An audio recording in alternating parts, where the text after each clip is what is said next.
Welcome to this explainer. Today, we're diving straight into a story of raw power, brilliant engineering, and serious ambition. We are tracing the lineage of one of the most iconic power plants in automotive history, the Lamborghini V12. This isn't just a story about horsepower. It's a fascinating look at how relentless, almost stubborn ambition can literally transform a company's entire identity. Think about this for a second. How in the world do a post-war piece of agricultural equipment built from military scrap and a modern 700-horsepower aerospace-inspired hypercar share the exact same DNA? It's kind of mind-blowing. How did a company go from tractors to the absolute pinnacle of high-performance sports cars? Well, the answer lies in an engineering culture that started on day one.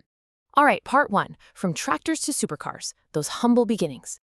To really understand the legendary V12, you've got to look at Ferruccio Lamborghini's beginnings. Picture this, it's 1948, right after World War II. Ferruccio starts Lamborghini Trattori by cleverly using old military engines and differentials to build his first Carioca tractors. But he didn't just stop there. He rapidly scaled up his designs over the next 15 years. By 1957, he moved to the 22-horsepower Lamborghinetta, and by 1962, he was introducing sophisticated four-wheel drive models with air-cooled engines. Even back then, the guy was a total innovator. He designed this absolutely brilliant fuel atomizer that allowed his early tractors, which used Morris engines, to start efficiently on petrol and then seamlessly switch over to diesel. This early mechanical ingenuity really set the stage for a man who completely refused to accept standard limitations. Which brings us to part two, beating Ferrari and the birth of the first V12. So Ferruccio was insanely ambitious. He actually set his sights on taking down the undisputed heavyweight champion of sports cars, Ferrari. When he decided to build his own car, he hired engineer Giotto Bizzarini to design a 60-degree V12 engine. But here's the kicker, he specifically mandated a double overhead camshaft or quad cam design. Why? To instantly one-up Ferrari's single cam per bank setup. It was a direct challenge, literally engineered right into the metal. Moving right along to part three, 50 years of evolution. What's absolutely wild about Bizzarini's design is that this single-engine architecture survived, evolved, and completely dominated for nearly half a century. Just think about the massive leap in performance here. Over 5 decades, that original 3.5-liter, 280 brake horsepower engine that powered the 350 GT swelled into a 6.5-liter, 670 brake horsepower monster inside the Murcielago Superveloce. And amazingly, it is the exact same fundamental engine lineage. So how on earth do you keep a 1960s engine block competitive in the 2000s? Well, the engineering team systematically upgraded it through 4 critical steps. First, they basically doubled the displacement over the years.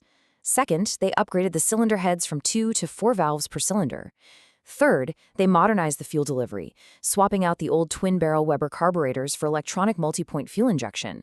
And finally, they re-engineered the lubrication system, shifting from a wet sump to a dry sump design. It was just a masterpiece of continuous evolution. Okay, part 4.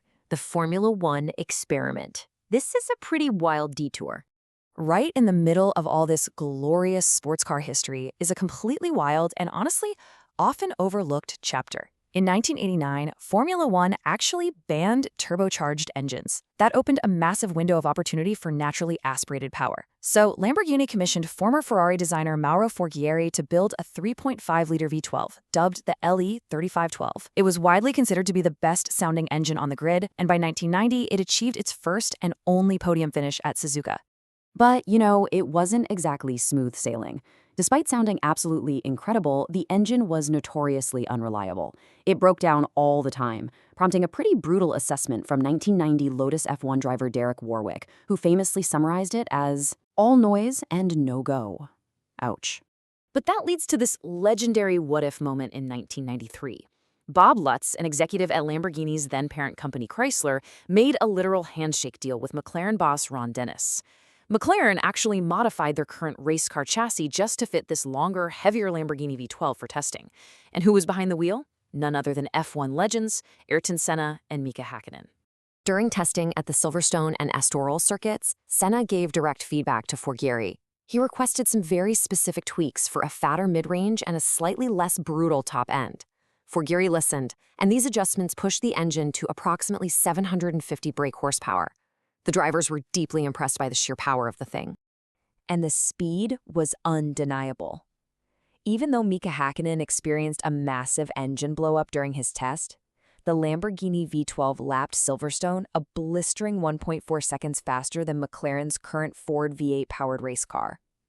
In fact, Senna was so convinced by its pace that he desperately wanted to race the Lamborghini engine at the Japanese Grand Prix that year, feeling that despite the reliability risks, the extra speed was absolutely worth it. Which brings us to part 5, a completely new generation of power. Ultimately, McLaren walked away and chose Peugeot engines.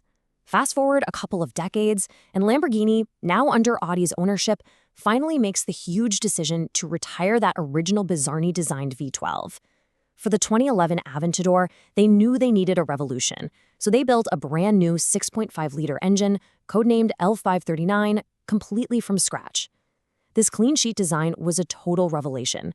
They shaved off 18 kilos of weight and engineered an entirely new firing order to handle a massive 700 horsepower output.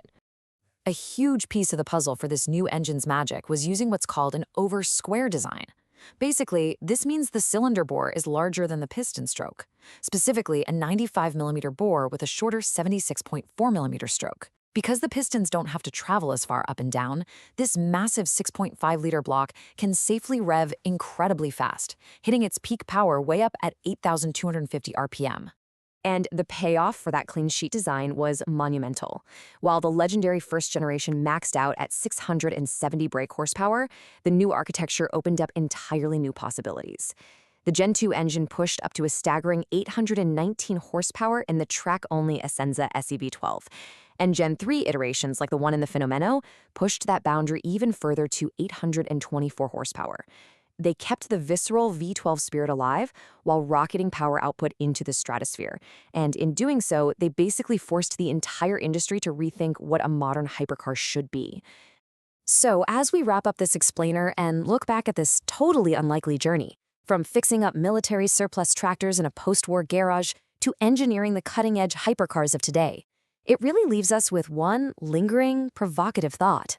As automotive tech rapidly evolves toward hybridization and electrification, what wild engineering marvel is going to power the next 50 years of Lamborghini? Thank you so much for exploring this with me today, and always keep questioning how the incredible things around you were built.